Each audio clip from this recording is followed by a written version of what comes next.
In 2016, Pikachu received a treatment so special that it somehow managed to make the Poncho series from the year before look downright affordable. At the time, Japan's Battle Festa tournament scene had been running steadily since 2014, and each year's top competitors were handed a unique Pikachu promo. The cards all shared a similar format: Pikachu in festive attire, bright colors, and a playful celebration of the event. But the 2016 version stands out for a few reasons. First, that year's tournament coincided with the 20th anniversary of Pokémon, which gave the card instant notoriety. It carried a special 20th anniversary logo both on the text box and within the artwork, and featured all three original starters, Bulbasaur, Charmander, and Squirtle, alongside Pikachu itself, a direct throwback to where it all began. Then there was timing. 2016 was the year of Pokémon Go, which pulled millions of people into the hobby almost overnight. The smash hit mobile game app Pokémon Go has only been out for a few days, but it's already got millions following their smartphones to the most random places. Demand for Pikachu promos skyrocketed, and the 2016 Festa Pikachu, already tied to the anniversary, quickly became the one everyone wanted. Add in the fact that 2016 PSA 10s are noticeably scarcer than those from 2014 or 2015, and it's no surprise that this card has pushed far above the rest. In mid-2025, a PSA 10 copy sold on eBay for $16,000, cementing its place as one of the most valuable Pikachu promos ever made. 2017 then gave us one of the strangest Pokemon cards ever printed, mostly because it doesn't actually feature a Pokemon at all. Instead, it features Tsunekazu Ishihara, the president and founder of the Pokemon Company. The card was created to celebrate Ishihara's 60th birthday, and copies were handed out exclusively to employees who attended his party. No store release, no tournament prizes, just an internal celebration gift. And that makes it one of the rarest and most unusual promos in the entire hobby. In the artwork, Ishihara is pictured tossing a Master Ball with a Rotom in hand, 350 HP, and an attack called 60 Congratulations GX. But the real Easter egg is in the ability name, Red Chanchanko. In Japanese culture, when a man turns 60, he's traditionally given a red vest called a chanchanko as a symbol of rebirth and long life. It's a subtle cultural nod baked right into the mechanics of the card. As you might imagine, these hardly ever surface. Copies have sold for as much as $50,000 at auction, but that's nothing compared to the signed copies. In April 2021, an autographed PSA 7 Ishihara GX sold for $247,000. One of the highest prices ever paid for a modern Pokemon promo. To this day, only one signed copy has ever been confirmed publicly. The total print run is unknown, but most believe only a few dozen were made. And unlike other trophy cards that celebrate champions or Pokemon themselves, this one celebrates the man who oversaw Pokemon's growth into the global juggernaut it is today. It's bizarre, it's personal, and it's historic. And that's exactly why the Ishihara GX is the ultimate grail of 2017.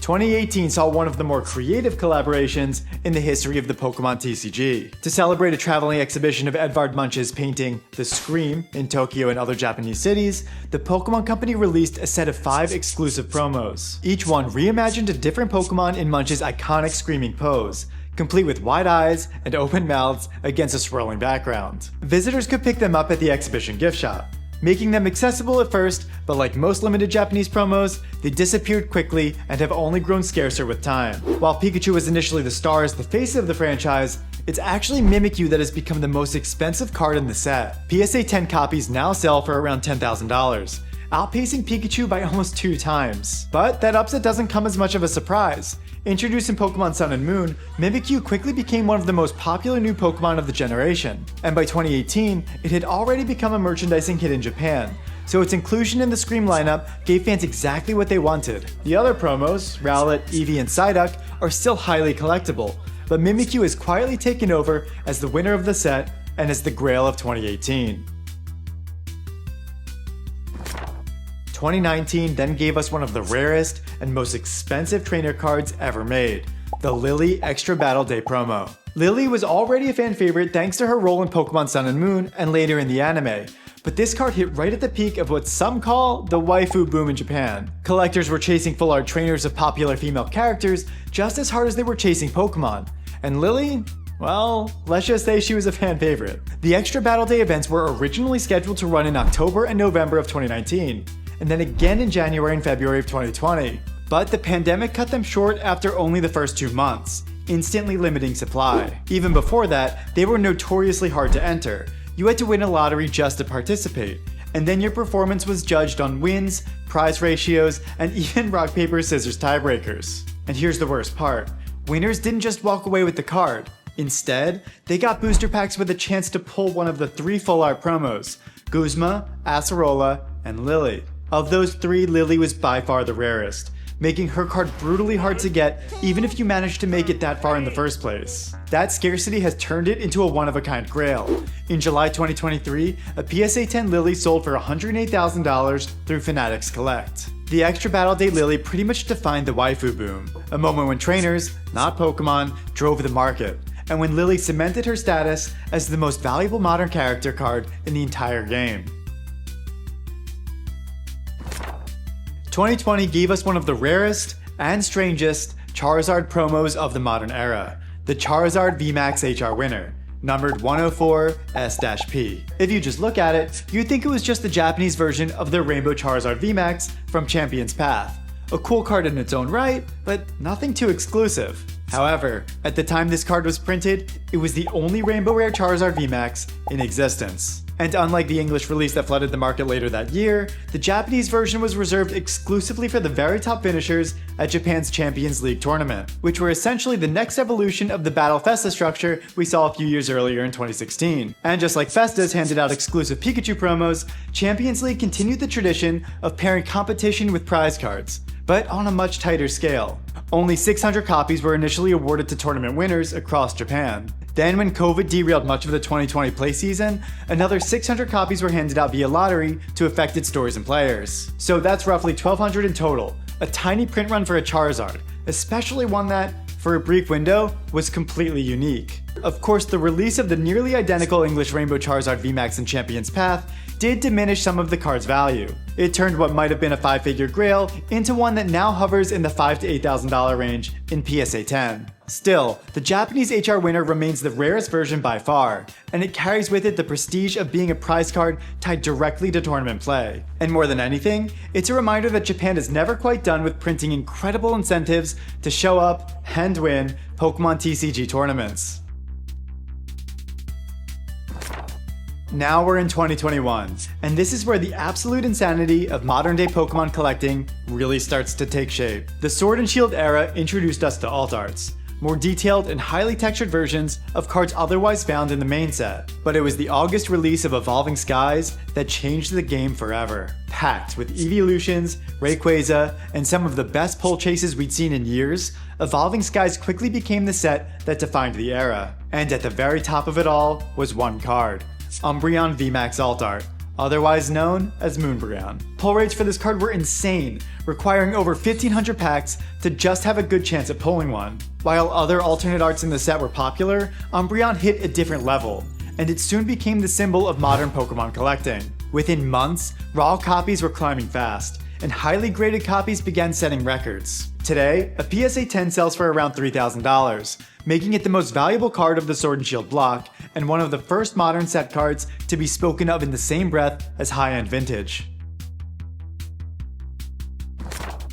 2022 then marked the return of something longtime players hadn't seen in over a decade: prize packs for local, competitive play. If you remember back in the mid-2000s, they were called Pop Series packs, which of course gave us the Umbreon and Espeon Gold Stars. Fast forward to 2022, and Pokemon revived the idea with the prize pack series, each containing 6 cards, all reprints from the recent sets, but stamped with the Play Pokemon logo, a small detail that makes all the difference. Just like the old Pop Packs, the idea was simple: reward players for showing up while giving collectors something unique to chase. Series 1 launched in late 2022, and one card quickly rose above the rest: the Charizard VMAX. The non-stamped version was already a popular card in its own right, but the Play Pokemon stamp turned it into one of the most desirable modern Pokemon promos. PSA 10 copies now sell for multiple thousands, making it the standout pull from the first iteration of prize packs. This wasn't the first time, and it certainly isn't the last time, that Pokemon collectors lose their collective marbles over stamps. One variety or another. Now we're in 2023, and for the first time in our countdown, the year's most valuable card wasn't in English or Japanese. Instead, it came from Southeast Asia. That card is the Victini EX Champion Promo, a full art exclusive awarded to winners of the new expansion championship tournaments held in places like Indonesia, Thailand, Taiwan, and Hong Kong. These weren't traditional tournaments. Instead, players built sealed decks from freshly opened booster packs and battled their way through multiple rounds of Swiss. And at the very top, champions walked away with the prize, Victini EX, stamped with its own promo number and distributed in tiny numbers. Estimates suggest that only a few hundred copies were printed in each language, making the total run across all regions maybe 1,500 to 2,000 at most. And for the Indonesian version, the one that's drawn the most collector attention, PSA 10 copies have already sold for well over $5,000. What makes this card especially fascinating is what I alluded to before. It's the first non-English, non-Japanese entry on our list. Up to this point, nearly all of Pokemon's most iconic grails came from these two markets. But Victini EX showed us something new. The Pokemon Company was deliberately building high-end, ultra-rare promos for players outside of their traditional strongholds. And looking back, this was just the beginning. Because if Victini EX shows us anything, it's that the hobby's future grails aren't limited to Tokyo or New York. They could just as easily come from Jakarta, Bangkok, or Taipei. For most of the hobby's history, tournament staff and judges have been quietly recognized with their own promos. First were the old pre-release promos that started in the WotC days, stamped versions of set holos handed out at local events. Then beginning in the Diamond and Pearl era, staff variants appeared.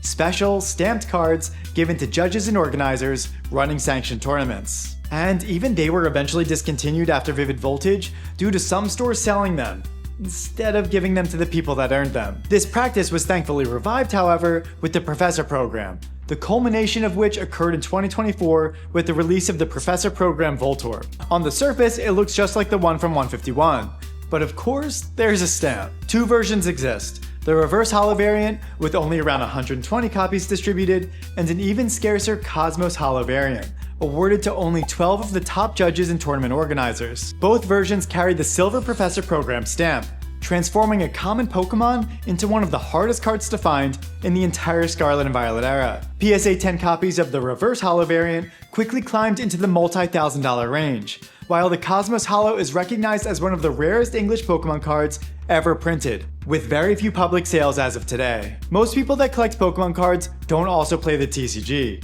but in that world, judges truly are worth their weight in gold. And now some of a card that's probably worth more than that. Now welcome to 2025, the year defined by a card that symbolizes just how quickly the Pokemon hobby is growing, not just within each country, but across countries. Simplified Chinese Pokemon cards have absolutely exploded in popularity, a phenomenon perfectly showcased by the Mew EX membership promo. This is not a standard release, but rather a lottery-exclusive promo available only to official Pokemon card members in mainland China. And just 1,510 copies were produced, instantly making it one of the most limited releases of the Scarlet and Violet era. Getting one isn't as simple as just throwing your name in a hat.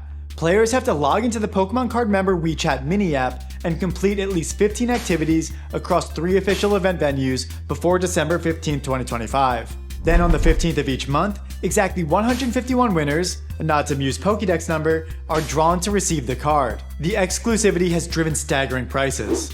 PSA 10 copies are already selling for $15,000 to $18,000. And it isn't just Mew. This card represents the broader boom of simplified Chinese cards. Over the past few years, China has started producing more and more exclusive holos, but the membership Mew EX certainly takes the cake as the most visible and the most valuable of the bunch. This video is part 3 of a 3-part series. The other 2 parts can be found right here. Thanks for watching.